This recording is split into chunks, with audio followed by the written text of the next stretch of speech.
Hi guys, Knights here, how's everyone doing? Welcome to my channel.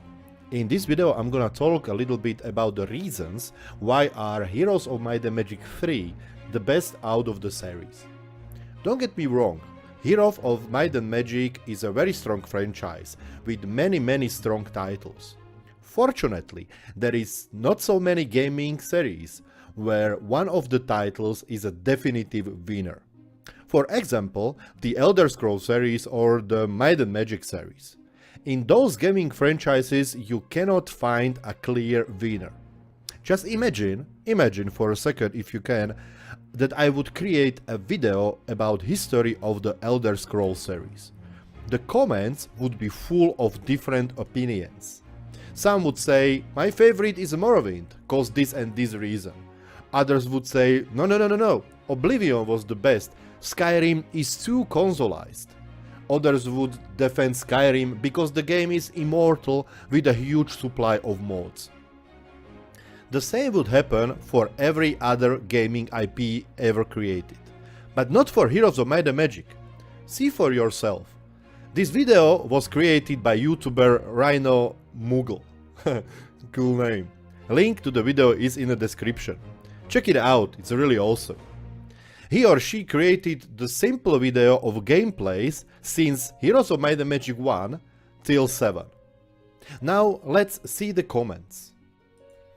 As you clearly see, the majority, there is not majority, there's nearly 100% of the players are selecting that Heroes of Might and Magic 3 is the best out of the series and their favorite. Just read, Heroes of Might and Magic 3, Heroes of Might and Magic 3, and again, Heroes of Might and Magic 3. And so on, we can go for ages. What is the reason that a single game is so good that everyone considers it to be superior to the other great games? I was browsing the internet forums, the Reddit and subreddit for days, and I researched for you the answer to the question: why is Heroes of Might and Magic 3 the best game in the series?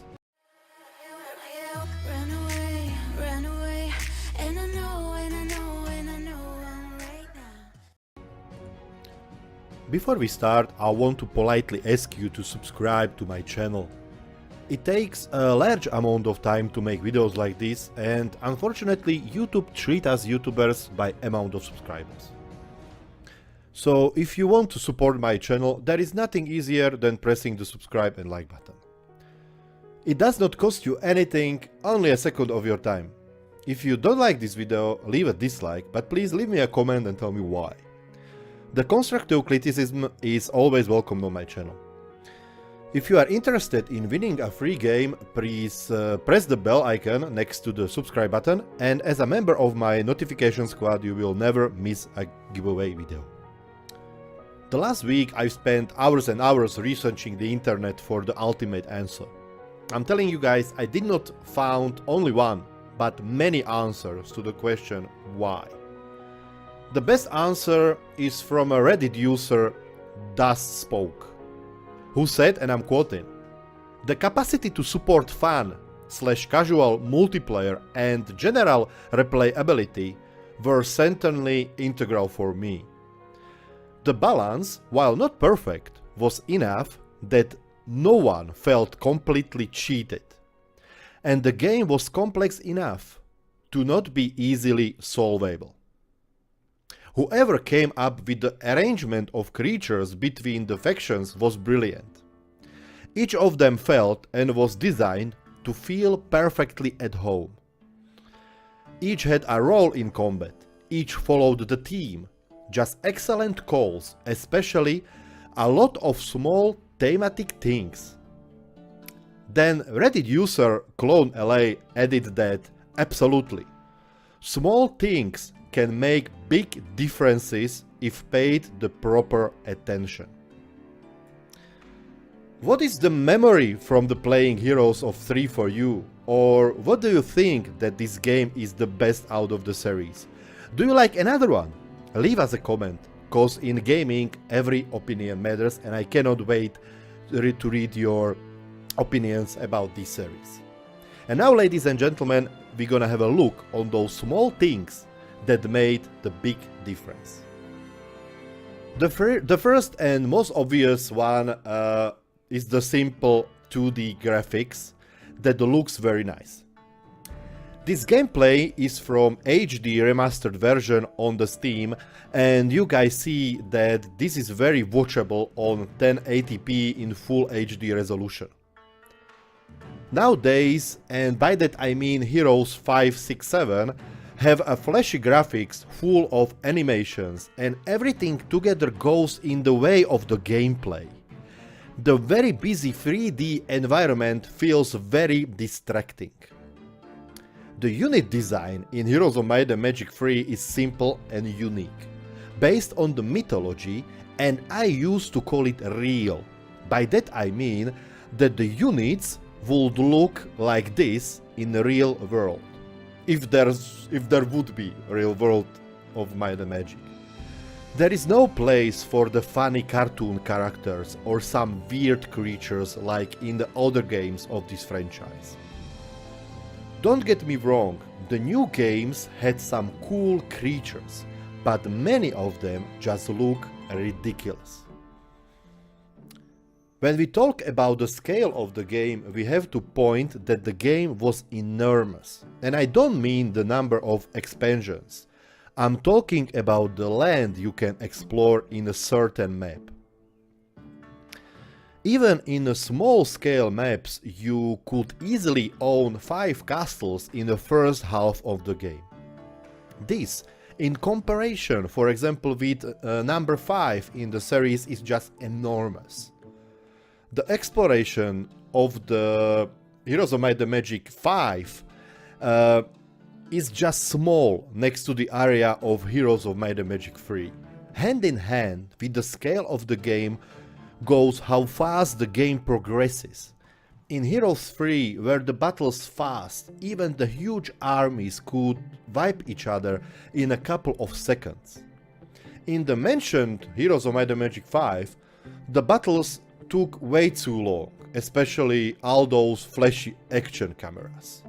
Of course, after the 5th of the series, they are not longer called Heroes of Might and Magic, rather Might and Magic Heroes, but for me the franchise would be forever, and I'm not alone, Heroes of Might and Magic.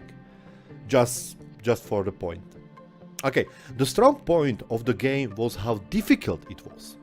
People used to remember how they had to defend their castles cause the AI was able to capture it in a few turns if not properly guarded on higher difficulties. Even on the 3rd difficulty out of 5, you were struggling against the AI who kept harassing you from the beginning. But after you made it into the late game, the fun began. You felt very powerful, nearly OP, but you know that this OP is deserved OP, that you worked hard to get there. The skill choice mattered very much, cause for example with the Intelligence, Earth Magic, Wisdom skill and the Tone Portal spell you could dominate the whole map, but it was deserved domination. No one handled it to you on a silver plate, or you could buy it in a microtransactions, you know. The very good story was connected to the Might and Magic series of the RPGs, and those were very popular in those days. You could easily imagine yourself as the warrior in the field, or vice versa as the supreme commander of the legions. I give you example. The unit design was the same in both games. So, for example, when you had in Heroes of Might and Magic 3 Archangels as the best unit in the army, in Might and Magic series you met Archangel that looked exactly like those in your army, but this time he was a quest NPC in an RPG game. This game connection mixed with the same atmosphere in both games is just unforgettable. The game has one of the best user interfaces ever created. The UI, as you see in this gameplay, allowed you to have complete control over your entire territory, even when you own more than 10 castles. Heroes of Might and Magic 3 was the natural progression of Heroes of Might and Magic 1 and Heroes of Might and Magic 2. where you felt like the third game was the world successor of the first two games and you saw the clear progression in the series. Second was better than first and third was better than the second one. It was just the something we were used to in those days. That games in the series goes better and better. And I'm definitely not talking about you, Bungie. The same was the progression of the Might and Magic series. Every new game was not only new one, but also a better one. The last and the biggest reason I left at the end.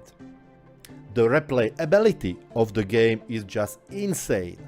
Me and my brother, we are playing it together every time he comes over to visit me in 2018 and we are having fun.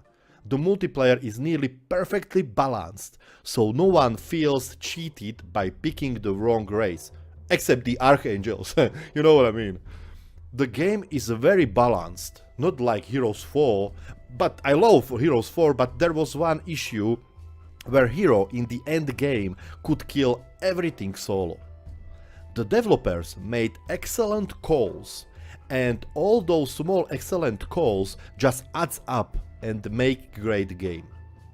Like for example, the creatures for every faction looks unique and every creature on each level feels like it has its usage in the combat. There are nearly no bad units. Even the first and second level units are very strong when used properly. I will leave you with one last thought about Heroes of Might and Magic 3. It is from the Reddit user RinoaMoogle.